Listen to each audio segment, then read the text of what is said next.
We're still looking at entropy here in this next problem. We want to know change in entropy, so that's delta S, of the system, and we're given an amount, we're given a temperature, and we're given a delta H. Okay, so what we need to do first is change this to Kelvin. Negative 89.5, and let's add 273. There we go. Add 73. How about add 273? 183.5. Okay, now we're going to use the same equation. Delta S of the system, negative delta H over T. Notice this is fusion here, so we're melting. So, oh, melting is a endothermic process here. All right, so delta H fusion, delta H over T in this case, so we're gonna get delta H, since we want entropy here to be in joules per Kelvin, go ahead and just make that conversion.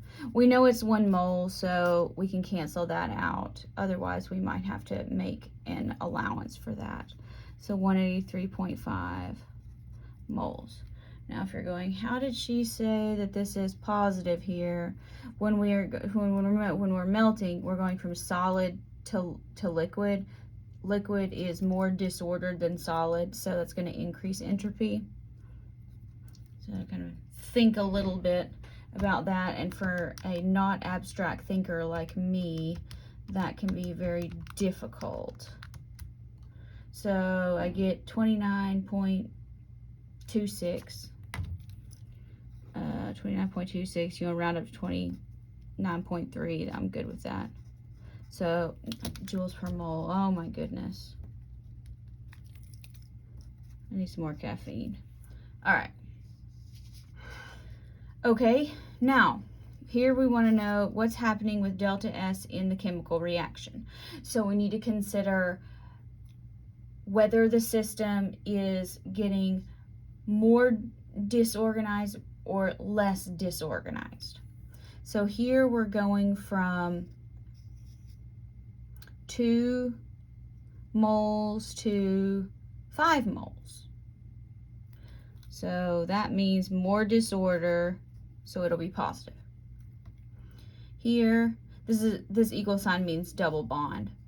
So we have 1 mole, 2 moles, down to 1 mole, so we're breaking a bond, and no phase changes, so that's getting more organized, so entropy goes down.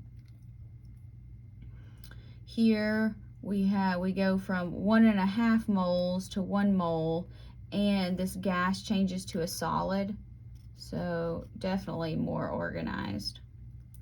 And here we're going from 4 to 2, no phase changes, so entropy is also decreasing.